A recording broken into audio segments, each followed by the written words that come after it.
नमस्कार मित्रों, ज्ञान अड्डा के YouTube चैनल से मैं देवेंद्र कुमार आपका हार्दिक अभिनंदन एवं स्वागत करता हूं। दोस्तों, तो हमारा कल का टॉपिक था संविधान में अनुसूचियां।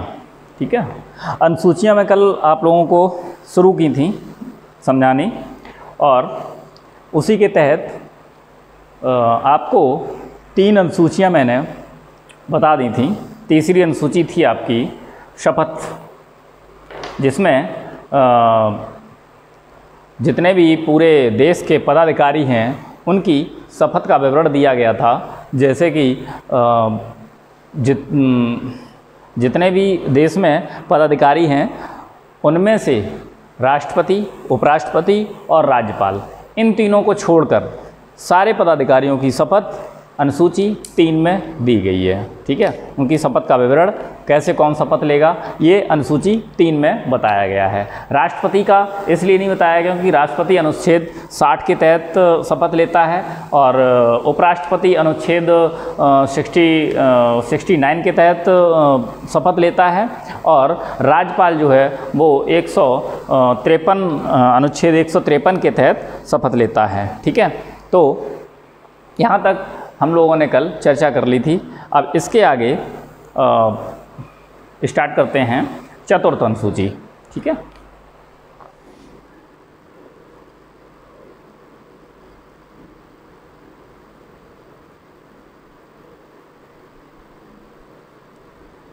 चौथी अनुसूची।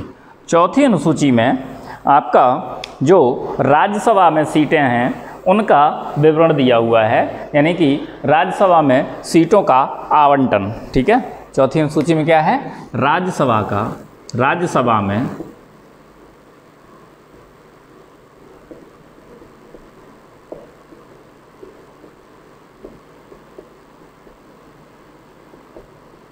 सीटों का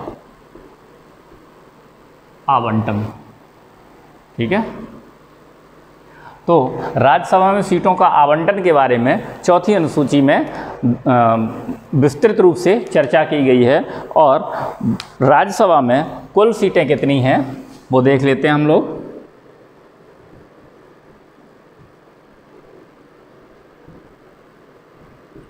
राज्यसभा में 246 सीटों का प्रावधान है।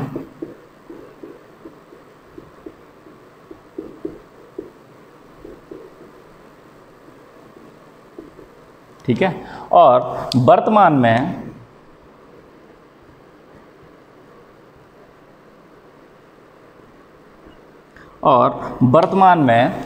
245 सीटें हैं।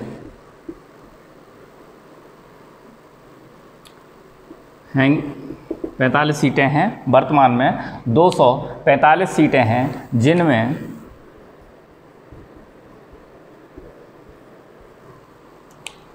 233 सीटें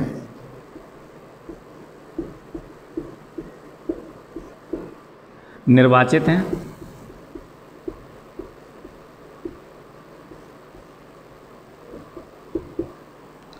तथा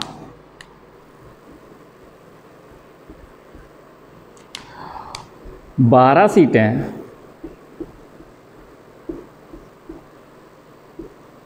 राष्ट्रपति द्वारा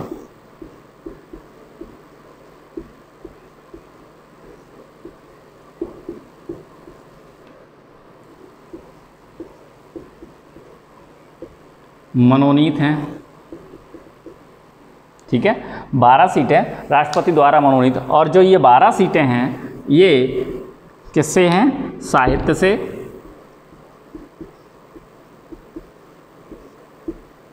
विज्ञान, कला और सामाजिक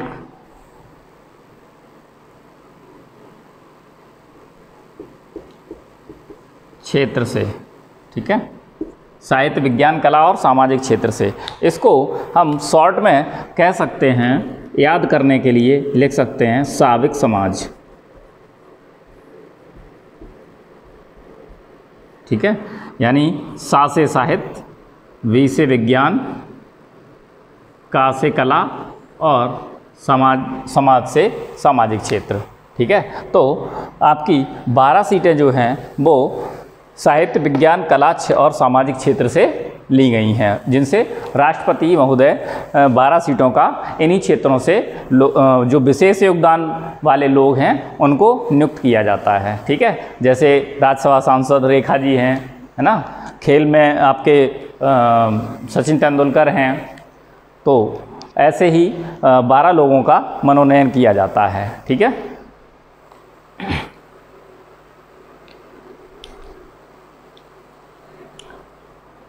और एक बात और है कि वर्तमान में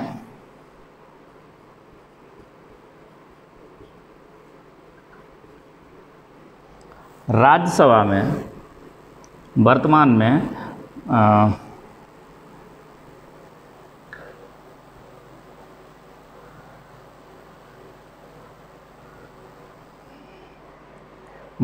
में जो आपके विधानसभाएं हैं, सॉरी, हाँ, वर्तमान में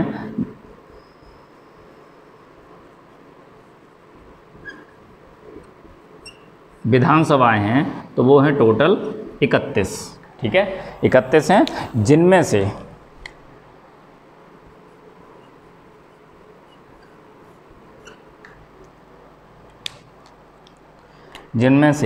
28 राज्यों से,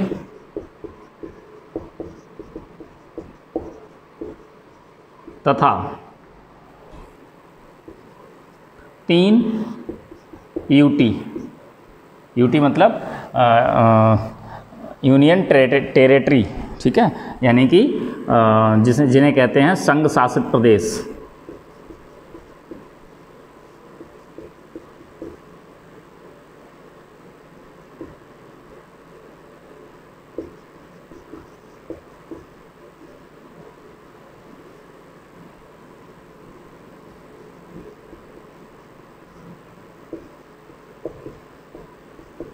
ठीक है, यानी 3 आपके केंद्र शासित प्रदेश से हैं, और जो 3 केंद्र शासित प्रदेश हैं वो हैं आपके दिल्ली,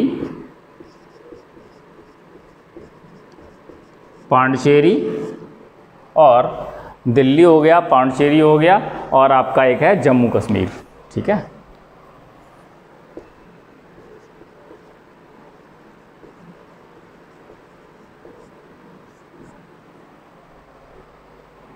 तो ये आपके 3 जो हैं वो केंद्र शासित प्रदेश हैं। ठीक है, इतना आप याद रखेंगे, नोट कर लीजिए, फिर आगे की अनुसूची की बात करें।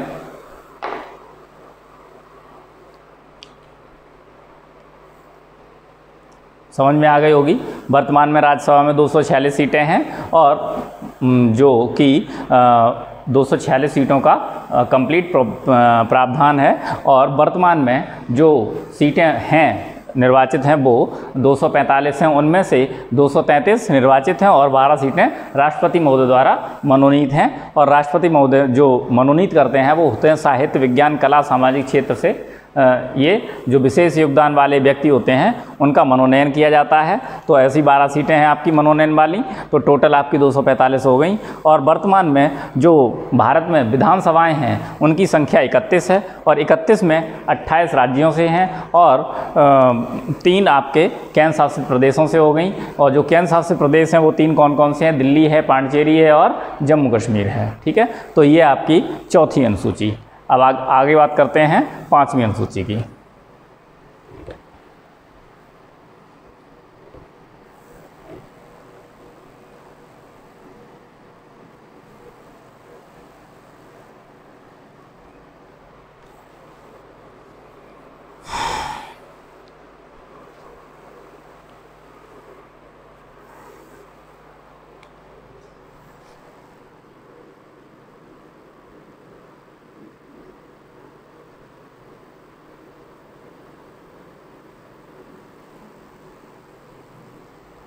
5वीं अनुसूची में भारत का अनुसूचित जाति और अनुसूचित जनजाति क्षेत्रों का वर्णन दिया गया, का नियंत्रण भारतीय प्रशासन के हाथ में, यानी कि केंद्र सरकार के हाथ में होता है। उसी के बारे में विवरण दिया गया है। भारत की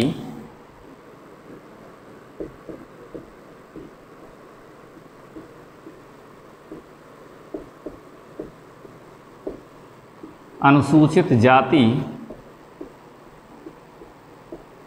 एवं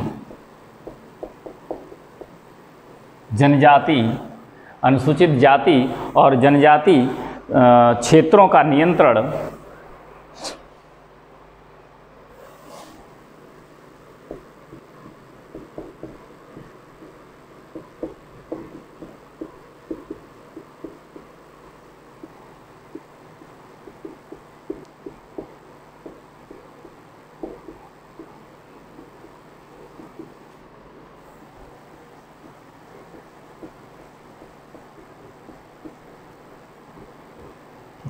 भारत की अनुसूचित जाति एवं जनजाति क्षेत्रों का नियंत्रण के बारे में प्रावधान किया गया है। कहाँ किया गया है? 5वीं अनुसूची में। 6वीं अनुसूची में कुछ विशेष क्षेत्र हैं जो आदिवासी क्षेत्र हैं, जैसे असम हुआ, मेघालय हुआ, मिजोरम हुआ, है ना, तो त्रिपुरा हुआ। इनमें जो है अनुसूचित जाति और अनुसूचित जनजाति क्षेत्रों का नियंत्रण एवं प्रशासन के बारे में बात की गई है। ठीक है। अच्छा, यहाँ पर एक नियंत्रण एवं प्रशासन लिख लीजिए, एवं प्रशासन। नियंत्रण एवं प्रशासन। ठीक है। 6वीं अनुसूची की बात करें,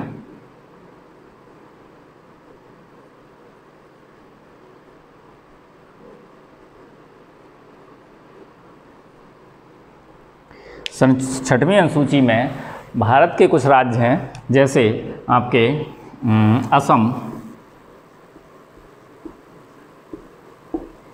त्रिपुरा,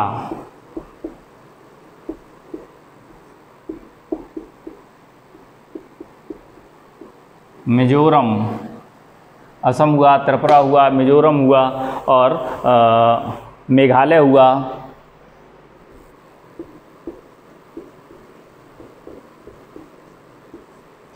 असम, त्रिपुरा, मिजोरम, मेघालय के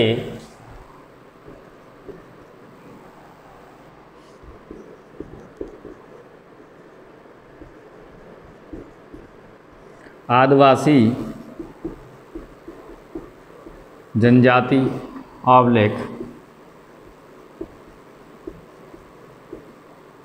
अनुसूचित जाति एवं जनजाति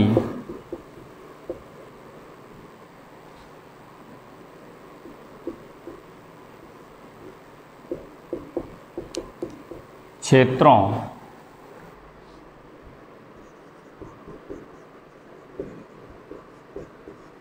का नियंत्रण एवं प्रशासन के बारे में प्रावधान किया गया है। ठीक है। 6वीं अनुसूची में असम, त्रिपुरा, मिजोरम और मेघालय के अनुसूचित जनजाति और अनुसूचित जाति और आदिवासी जनजातियों के क्षेत्रों का नियंत्रण एवं प्रशासन के बारे में प्रावधान किया गया है। ठीक है। अब बात करते हैं, इसको नोट कर लीजिए, फिर बात करते हैं 7वीं अनुसूची की।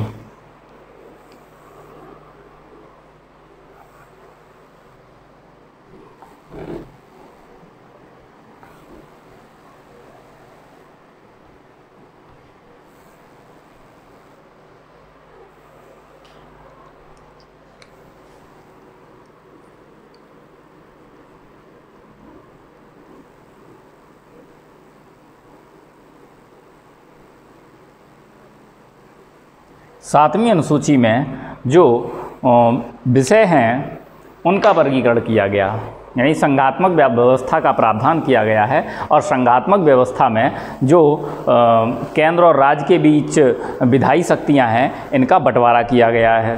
ठीक है, और इनके बंटवारे के लिए 3 सूचियों का उल्लेख भी किया गया है।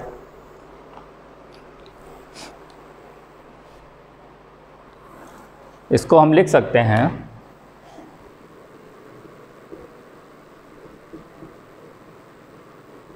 संघात्मक व्यवस्था का स्तंभ। ठीक है, 7वीं अनुसूची को संघात्मक व्यवस्था का स्तंभ कहा गया है, अर्थात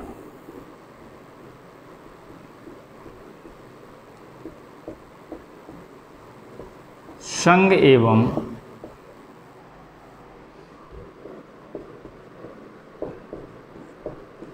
राज्यों के बीच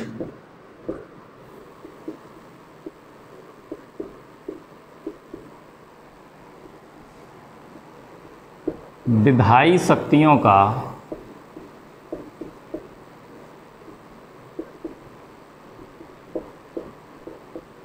बंटवारा करने के लिए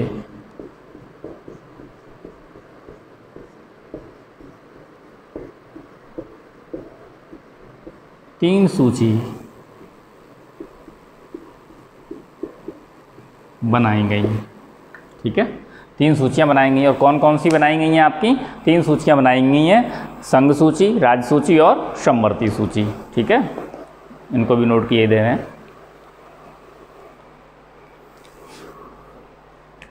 इसको एक टेबल बना के नोट कर लेते हैं।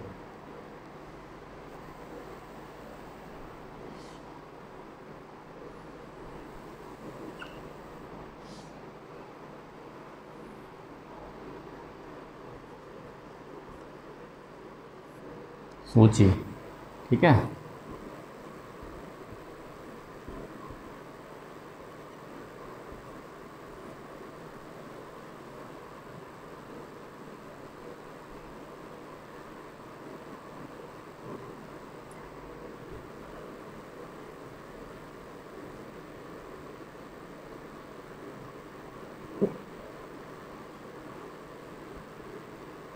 मूल संविधान के विषय,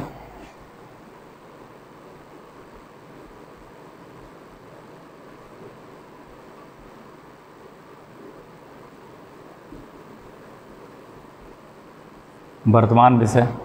ठीक है, मूल संविधान के विषय, वर्तमान विषय और गणना की दृष्टि से विषय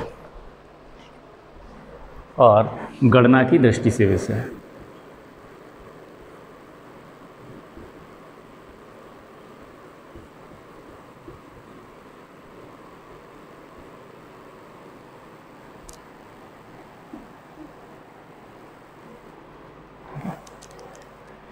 तो पहली है आपकी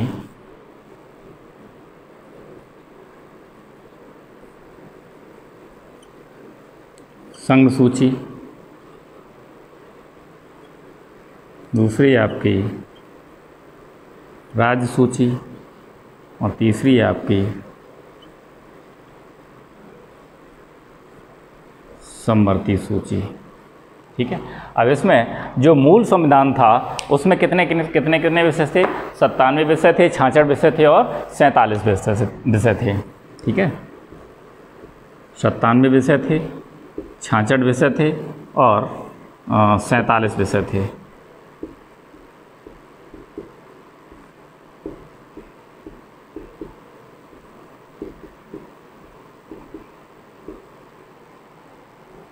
ठीक है, यानी कि संघ सूची में आपके 97 विषय थे मूल संविधान में, और राज्य सूची में आपके 66 विषय थे मूल संविधान में, और समवर्ती सूची में आपके 47 विषय थे। ठीक है, इसके बाद आप वर्तमान की बात करें तो 100 विषय थे और 62 विषय थे, और 100 थे, 62 थे और 47 की जगह पर हो गए थे आपके 52 विषय। और यहाँ पर थे 61 विषय। ठीक है, यानी कि जो संघ सूची में वर्तमान में जो हैं वो हैं आपके, संघ सूची में आपके हैं 100 विषय और राज्य सूची में है आपके 61 विषय और समवर्ती सूची में आपके 52 विषय। ठीक है, इतना हो गया।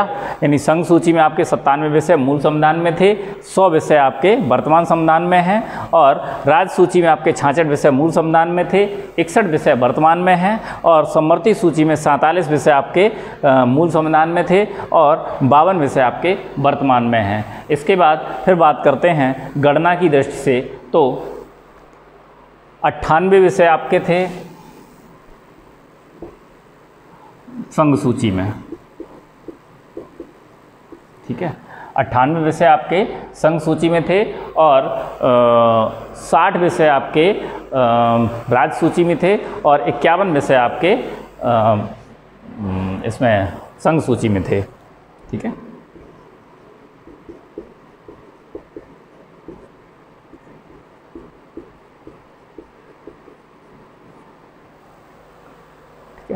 तो ये है आपकी 7वीं अनुसूची के विषय।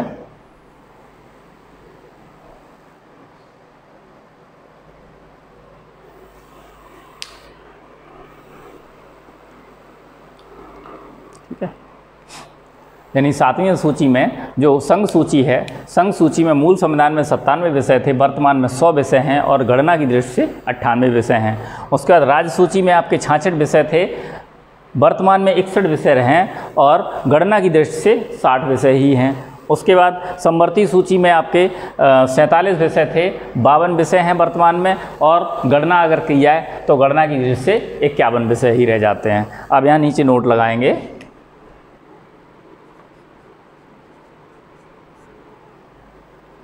नोट में लिखेंगे संघ सूची पर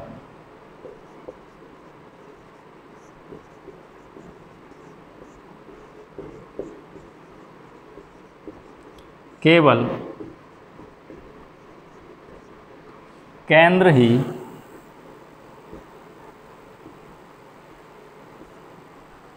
संघ सूची के विषय पर लिखिए। संघ सूची के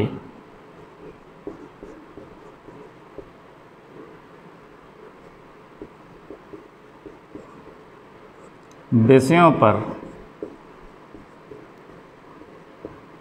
केवल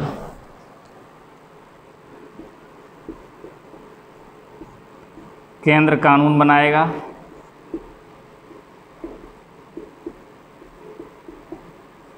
ठीक है, और राज्य सूची के विषयों पर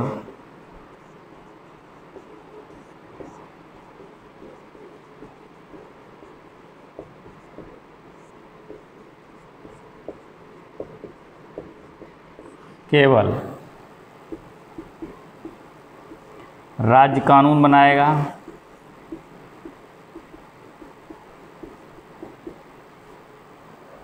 ठीक है, और समवर्ती सूची पर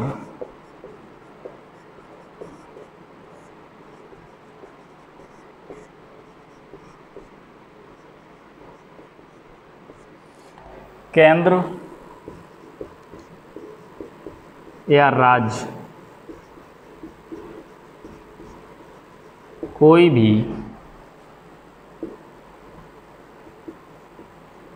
कानून बना सकता है, लेकिन विवाद की स्थिति में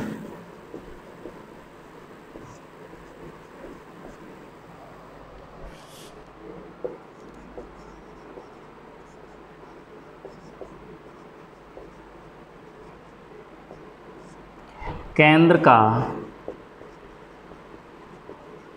कानून मान्य होगा। ठीक है, तो राज्य सूची के विषयों पर संघ सूची के विषयों पर केवल केंद्र कानून बनाता है और राज्य सूची के विषयों पर केवल राज्य कानून बनाता है और समवर्ती सूची के विषयों पर आपका राज्य और केंद्र राज्य और केंद्र दोनों ही कानून बना सकते हैं, लेकिन अगर विवाद हो जाता है दोनों में तो विवाद की स्थिति में केंद्र का कानून ही मान्य होगा। ठीक है, तो ये है आपकी 7वीं अनुसूची।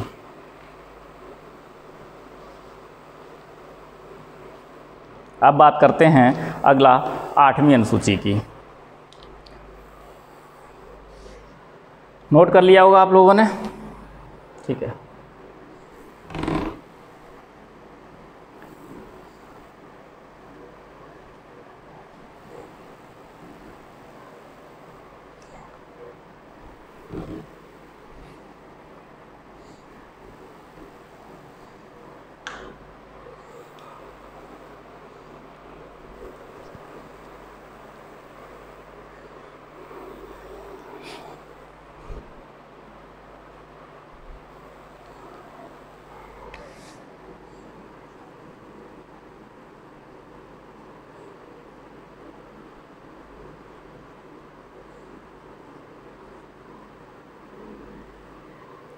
आठवीं अनुसूची की बात करें तो 8वीं अनुसूची में इसमें 22 भाषाओं का उल्लेख है, लेकिन जो 14 भाषाएं हैं वो प्रारंभिक थीं और उसके बाद फिर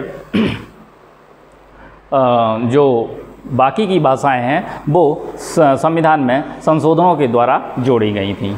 ठीक है, तो इसमें लिखेंगे 22 भाषाओं का उल्लेख है,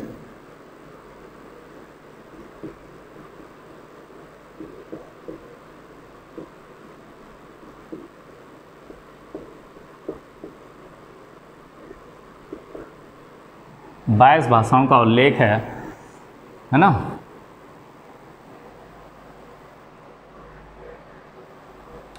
प्रारंभ में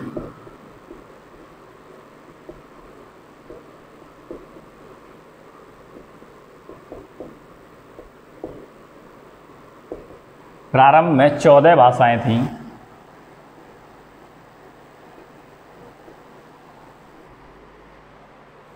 ठीक है। इनमें 22 भाषाओं का उल्लेख है और इसमें प्रारंभ में 14 भाषाएं थीं। फिर 21वें संविधान संशोधन 1967 द्वारा, ठीक है, इसमें सिंधी जोड़ी गई।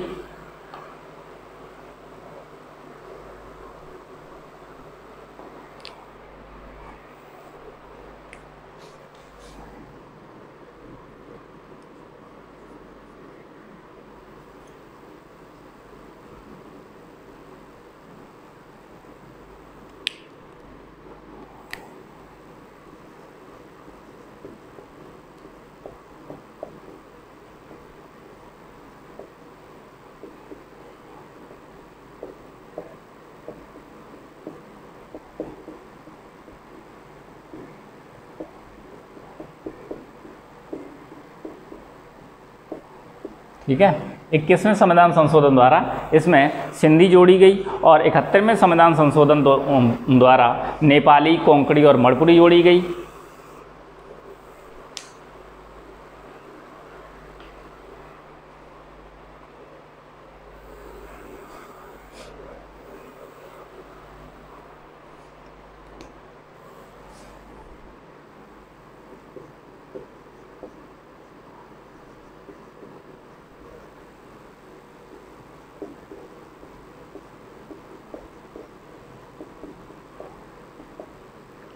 एक 71वें संविधान संशोधन जो हुआ था आपका 1992 में, उसके द्वारा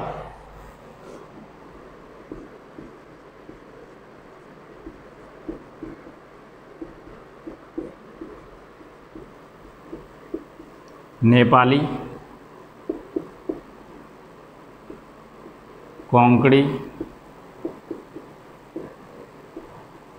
एवं मणिपुरी जोड़ी गई। ठीक है, और उसके बाद जो अगला संशोधन हुआ था 92वां संविधान संशोधन 2003 में, ठीक है, 92वां संविधान संशोधन 2003 में जो हुआ था उसमें आपकी मैथिली, बोडो, संथाली और डोगरी ये 4 भाषाएं जोड़ी गई थी। ठीक है,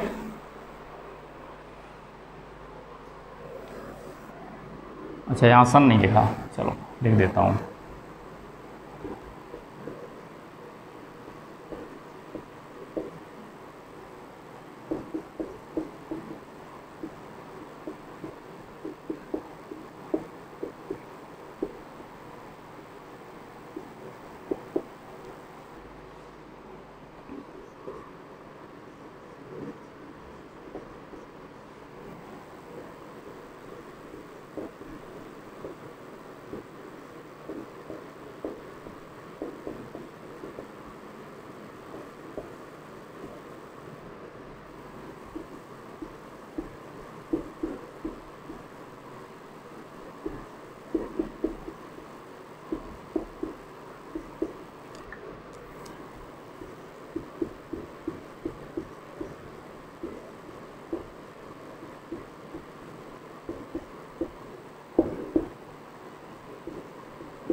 ठीक है।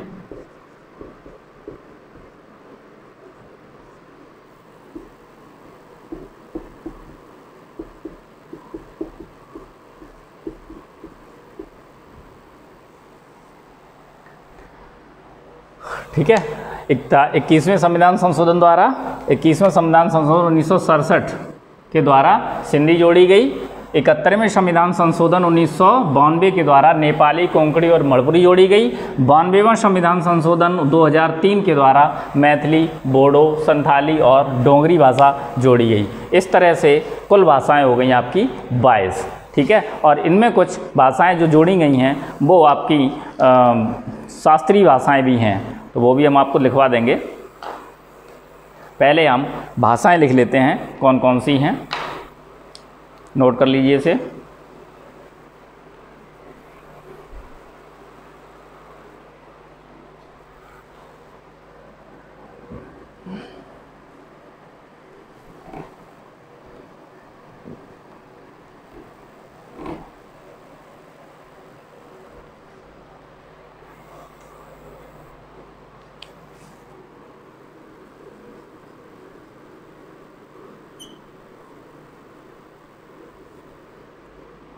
ठीक है। भाषाओं में पहले ये असमिया, बंगाली, गुजराती, हिंदी,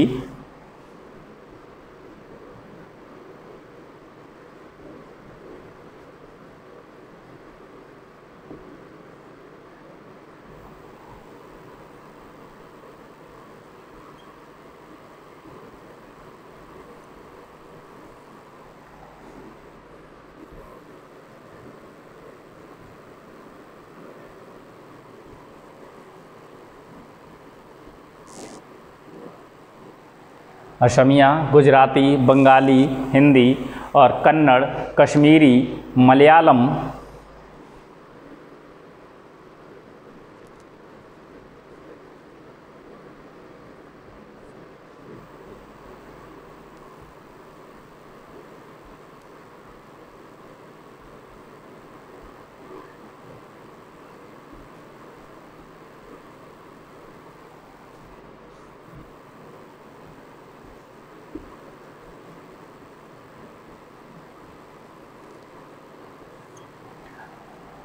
असमिया, गुजराती, बंगाली, हिंदी, कन्नड़, कश्मीरी, मलयालम, मराठी और उड़िया, पंजाबी,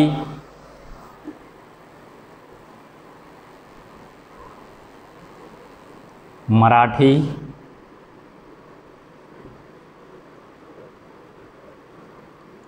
उड़िया,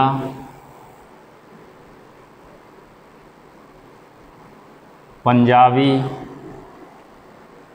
असमिया, गुजराती, बंगाली, हिंदी, कन्नड़, कश्मीरी, मलयालम, मराठी, उड़िया, पंजाबी, संस्कृत, उर्दू और आपकी कोंकणी, संस्कृत, उर्दू और कोंकणी,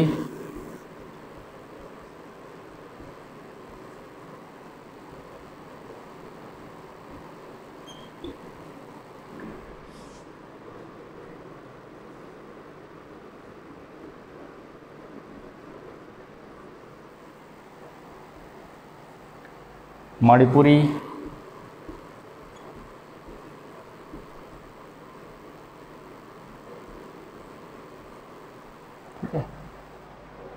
संस्कृत, उर्दू, कोंकणी, मणिपुरी, है ना, तेलुगु, तमिल, सिंधी,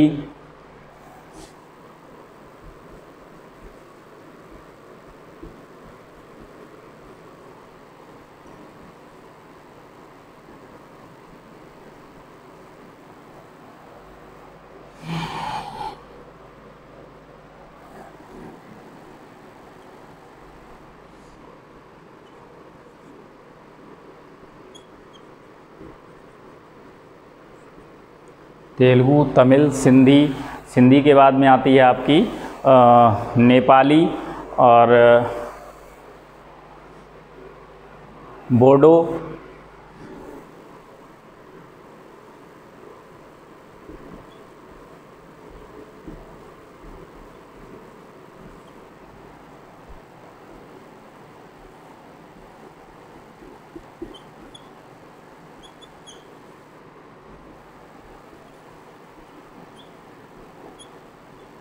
संथाली, नेपाली, बोडो, संथाली, मैथिली और एक और कौन सी, डोंगरी।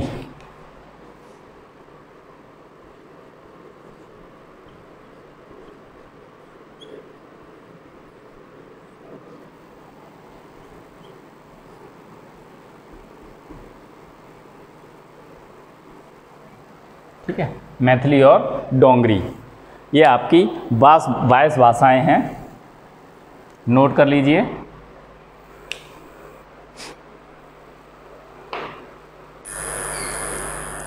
नीचे लिखेंगे 8वीं अनुसूची में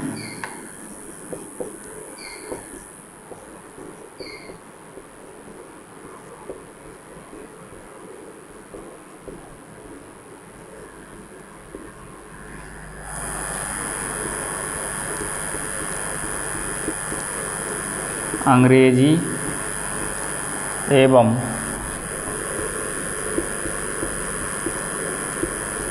भोजपुरी को स्थान नहीं दिया गया।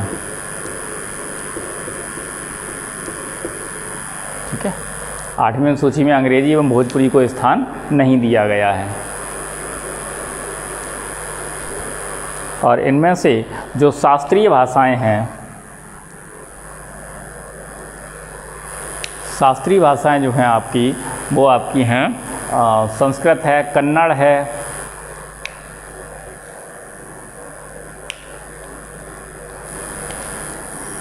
कन्नड़ है आपकी, संस्कृत है आपकी, ये दोनों शास्त्रीय हैं।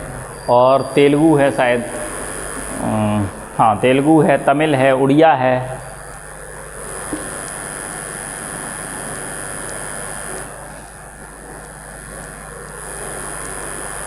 कन्नड़ हो गया, संस्कृत हो गया, उड़िया हो गया, तेलुगु हो गई, तमिल हो गई, एक और है कोई मलयालम। ये आपकी 6 भाषाएं जो हैं वो आपकी शास्त्रीय भाषाएं हैं। ठीक है, तो लिख सकते हैं यहाँ पर शास्त्रीय भाषाएं।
तो आपकी जो शास्त्रीय भाषाएं हैं उनमें है कन्नड़, मलयालम, संस्कृत, उड़िया, तेलुगु और तमिल। ये 6 भाषाएं जो हैं आपकी शास्त्रीय भाषाओं में आती हैं। ठीक है,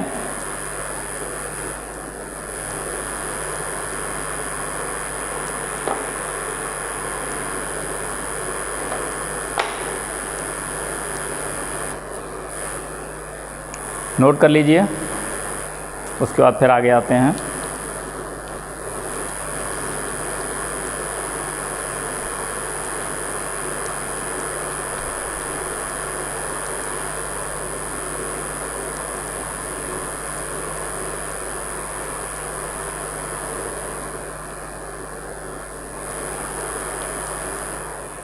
चलिए आगे आपकी 9वीं अनुसूची।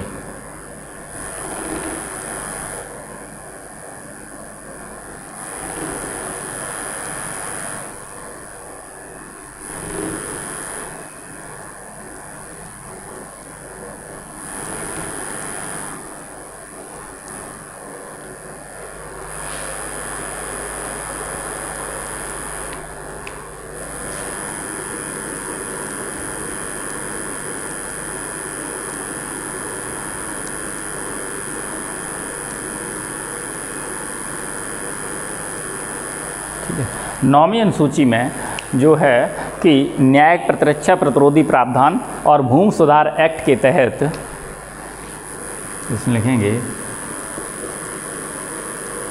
न्यायिक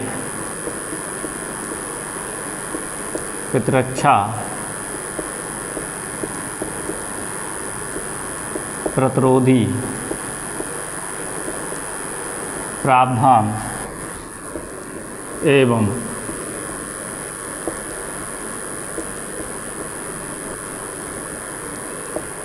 भूमि सुधार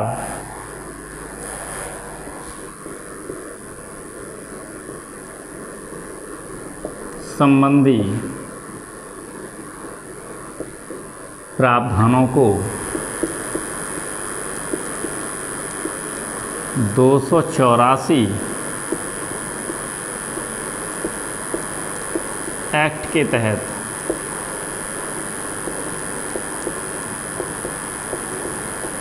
रखा गया है। ठीक है, 9वीं अनुसूची में न्यायिक प्रतिरक्षा और प्रतिरोधी प्रावधान एवं भूमि सुधार संबंधी प्रावधानों को 284 एक्ट के तहत इस 9वीं अनुसूची में रखा गया है। और न्यायिक प्रतिरक्षा और प्रतिरोधी प्रावधान का मतलब क्या है वो भी लिख लेते हैं, समझ जाइए। न्यायिक प्रतिरक्षा का मतलब होता है न्याय से मिलने वाली सुरक्षा।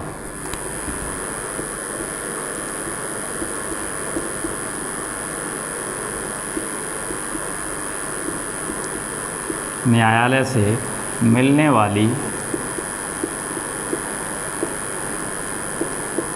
सुरक्षा। ठीक है, और प्रतिरोधी प्रावधान का मतलब होता है कि रोकने वाला प्रावधान।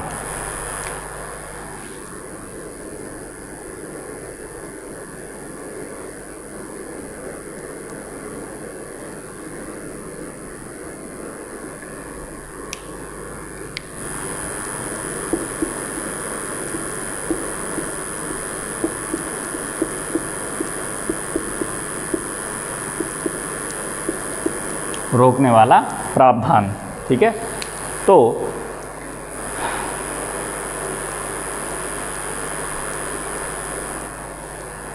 लिखेंगे आगे, अर्थात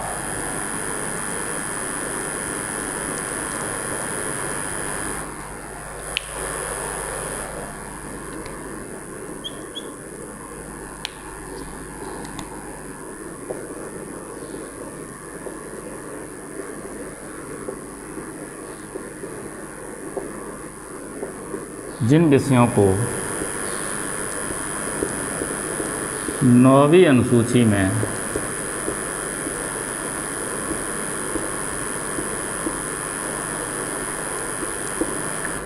रख दिया जाता है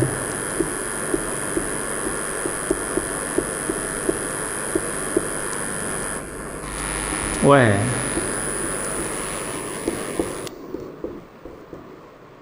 न्यायालय के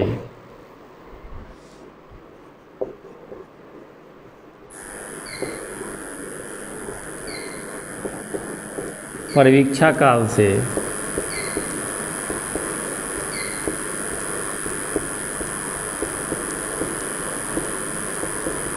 बाहर हो जाते हैं। ठीक है, जिन विषयों को 9वीं अनुसूची में रखा जाता है वो न्यायालय के परीक्षा काल से बाहर हो जाते हैं। अर्थात इसका मतलब ये हुआ कि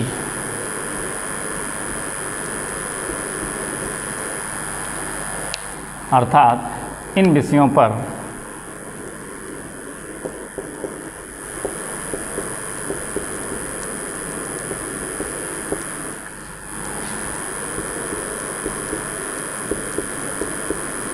न्यायालय पुनरावलोकन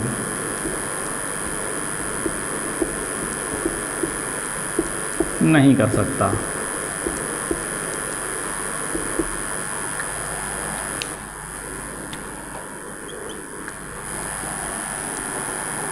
बात समझ में आई? नहीं आई होगी। इसलिए नहीं आई होगी क्योंकि ये बातें बिल्कुल टेढ़ी कर रहा है ना, टेढ़ी नहीं है, बात सही है, बस हम लोगों को केवल सुनने में टेढ़ी लगती है। बात ये 9वीं अनुसूची में क्या है कि न्यायिक प्रतिरक्षा प्रतिरोधी प्रावधान एवं भूमि सुधार संबंधी प्रावधानों को 284 एक्ट के तहत रखा गया है। क्यों रखा गया है? क्योंकि न्यायिक प्रतिरक्षा का मतलब होता है न्याय से मिलने वाली सुरक्षा, और प्रतिरोधी प्रावधान से मतलब होता है कि रोकने वाला प्रावधान, यानी कि ऐसा प्रावधान जो न्याय से आपको सुरक्षा मिल रही हो और उस सुरक्षा को भी रोक दे, तो वो होता है आपका न्यायिक प्रतिरक्षा प्रतिरोधी प्रावधान। ये भूमि सुधार से संबंधित है, इसलिए है क्योंकि मान लो कि सरकार को कहीं से हाईवे निकालना हुआ और आपका खेत आ गया और आप नहीं चाहते हम बेचें, या आप नहीं चाहते हम खेत देंगे सरकार को, तो सरकार उस खेत को जबरन ले लेगी और आपको उसका उचित मुआवजा दे देगी। इसके खिलाफ आप न्यायालय नहीं जा सकते। यही बात कही है कि 9वीं अनुसूची में जो विषय रख दिया जाता है वह न्यायालय के परीक्षा काल से बाहर हो जाते हैं, अर्थात न्यायालय भी उन पर पुनर्वलोकन नहीं कर सकता, यानी न्यायालय भी आप नहीं जा सकते हैं 9वीं अनुसूची के विषय को लेकर, क्योंकि न्यायालय उस न्यायालय के क्षेत्र से बाहर कर दिया गया है। इसीलिए इसका नाम ही दिया गया है न्यायिक प्रतिरक्षा प्रतिरोधी प्रावधान। ठीक है, सड़क निकालनी है, हाईवे बनाना है, और हवाई अड्डा बनाना है, जो ज़मीन उन्होंने सरकारी काम के लिए कोई सरकारी कंपनी लगानी है, जो ज़मीन उन्हें चिन्हित करनी है, उनके खिलाफ आप न्यायालय में नहीं जा सकते हैं। सरकार जिस ज़मीन को चाहे उस ज़मीन को उचित मुआवजा देकर आपसे ले सकती है। ठीक है, तो 9वीं अनुसूची में यही प्रावधान है, इसको सही से समझ लीजिए कि इन विषयों पर न्यायालय पुनर्वलोकन नहीं कर सकता, अर्थात ऐसे विषयों को जो भूमि से संबंधित हैं और सरकार जिनकी भूमि लेना चाहती है वो नहीं भी देना चाहता है तो भी वो सरकार का कुछ नहीं कर सकता, क्योंकि यह जो नियम है वो न्यायिक पुनर्वलोकन से बाहर कर दिया गया है। ठीक है, 9वीं अनुसूची आपको समझ में आई होगी। अब इसके जो संबंधित वाद हैं वो हैं आपके केशवानंद भारती बनाम वाद 1973। ठीक है, और जिसका निर्णय आया था 24 अप्रैल 1973 को। ठीक है, तो लिख लीजिए इसको भी। इसमें जो केस डाला गया था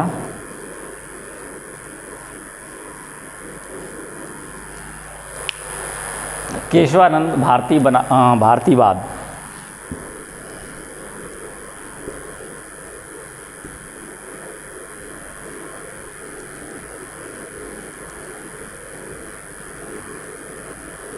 केशवानंद भारतीवाद जो था वो 1973 में डाला गया था और जिसका निर्णय आया था 24 अप्रैल 1973 को।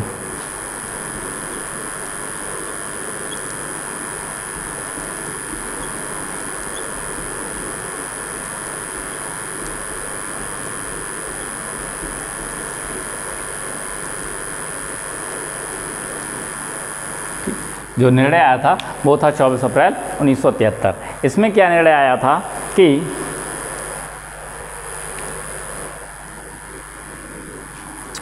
नंबर 1,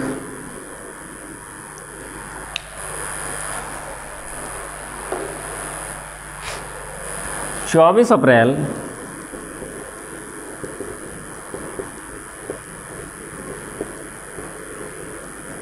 1973 के पूर्व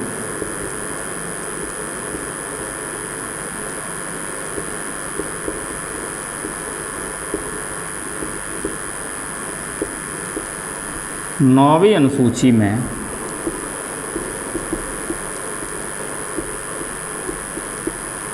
रखे गए विषय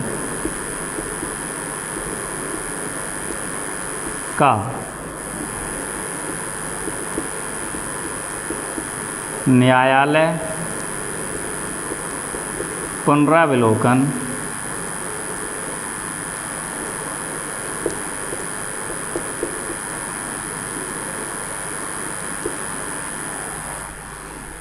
नहीं कर सकता।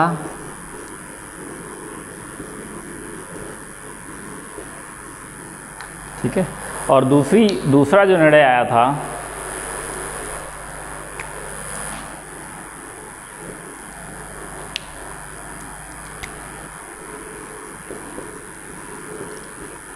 24 अप्रैल 1973 के बाद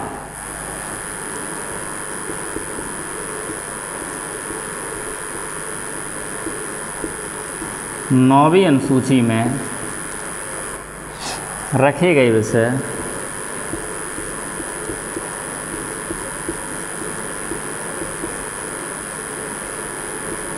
का न्यायिक पुनरावलोकन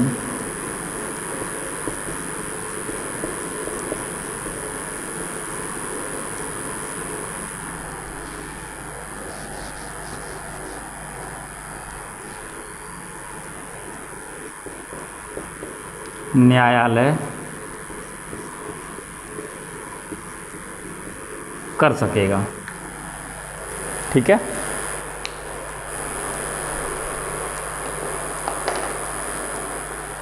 और ये जोड़ी कब गई थी? पहले ही प्रथम संविधान संशोधन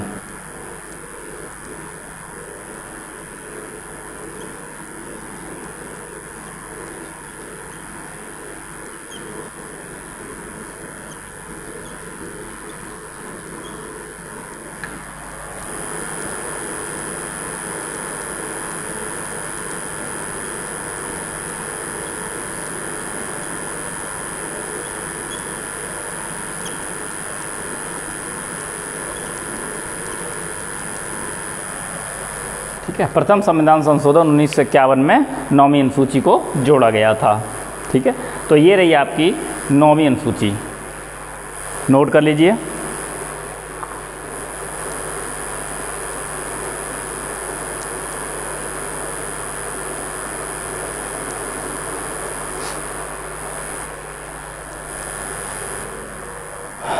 चलिए आगे बढ़ते हैं 10वीं अनुसूची की तरफ। आज अनुसूचियाँ तो कम से कम ख़त्म कर ही दें, उसके बाद आगे बढ़ेंगे फिर कल संविधान के भाग के बारे में।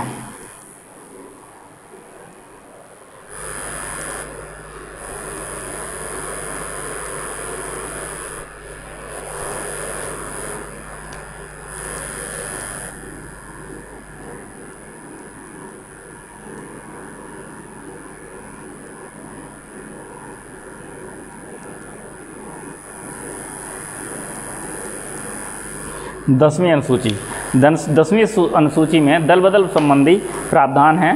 ठीक है। और जो 52वें संविधान संशोधन 1995 के द्वारा जोड़ा गया था। ठीक है।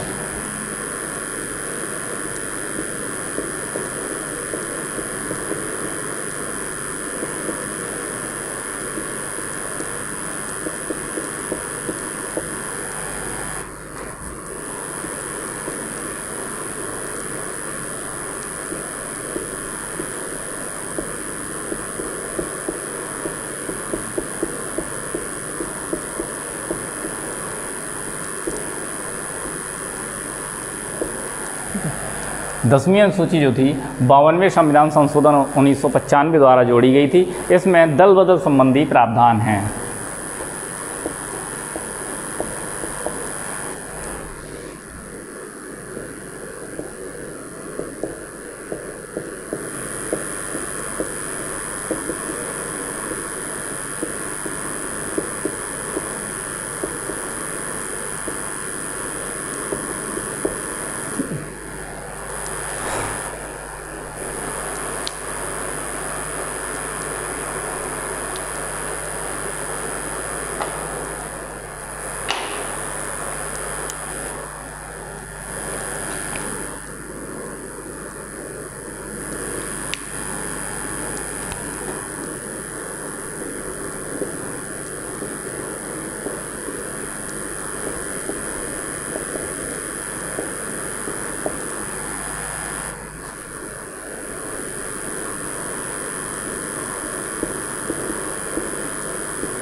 दल बदल संबंधी जो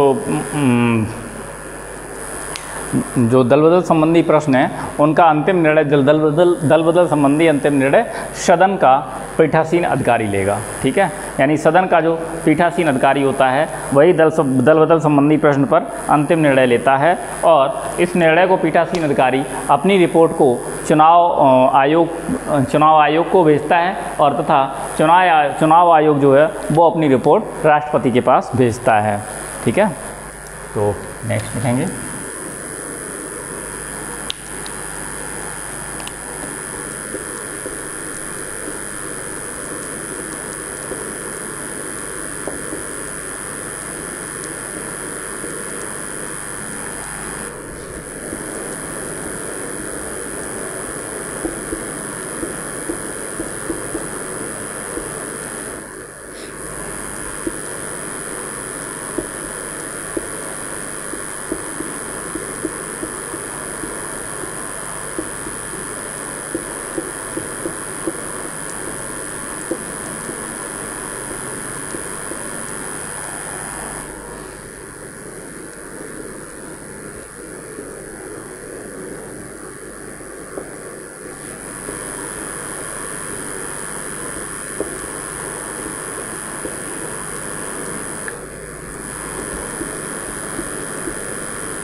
ठीक है, 10वीं अनुसूची में आपका क्या है, दल बदल संबंधी प्रावधान है 52वें संविधान संशोधन 1995 द्वारा जोड़ा गया और जिसमें दल बदल संबंधी जो प्रश्न है उनका अंतिम निर्णय जो लेता है वो सदन का पीठासीन अधिकारी लेता है। पीठासीन अधिकारी से मतलब होता है सदन का अध्यक्ष, यानी जैसे लोकसभा अध्यक्ष है, राज्यसभा अध्यक्ष है, तो जो सभा का सदन का पीठासीन अधिकारी होता है वो आपका दल बदल संबंधी प्रावधानों पर निर्णय लेता है और अपनी रिपोर्ट चुनाव आयोग को भेजता है और फिर चुनाव आयोग अपनी रिपोर्ट राष्ट्रपति को भेजता है। ठीक है, उसके बाद है आपकी 11वीं अनुसूची।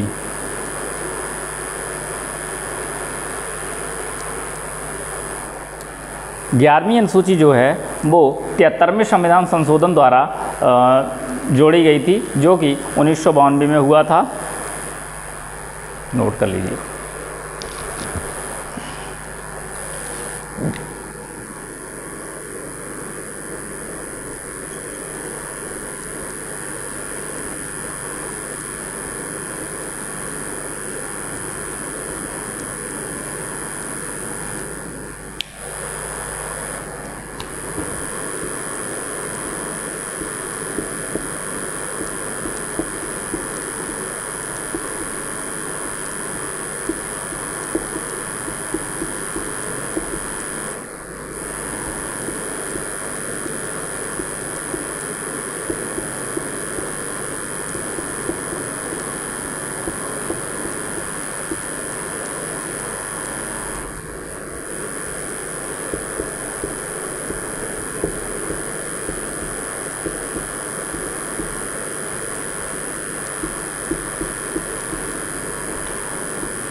ठीक है, तो 11वीं अनुसूची जो थी वो आपकी 73वें संविधान द्वारा जोड़ी गई जो कि 73वां संविधान संशोधन 1992 में हुआ था, इसके तहत जोड़ी गई थी और इसमें पंचायती राज व्यवस्था से संबंधित प्रावधान हैं और पंचायती राज व्यवस्था के इसमें 29 विषय का उल्लेख किया गया है। उसके बाद आती है 12वीं अनुसूची।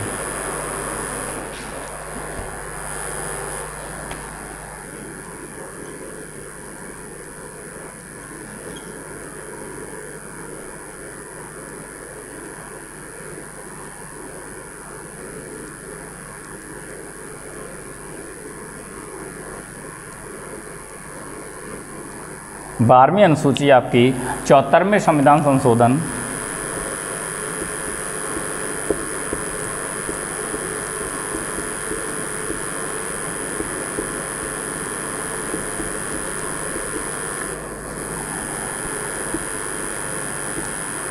1992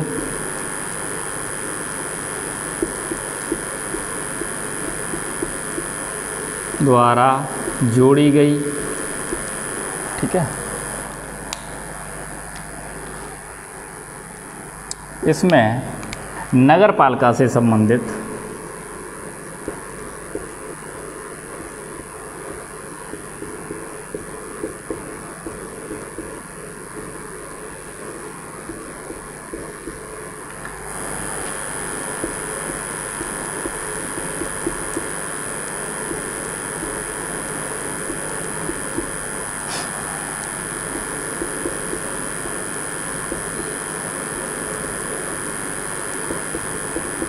ठीक है, इसमें नगर पालिका से संबंधित प्रावधान है और इसमें नगर पालिका से संबंधित 18 विषयों का उल्लेख है।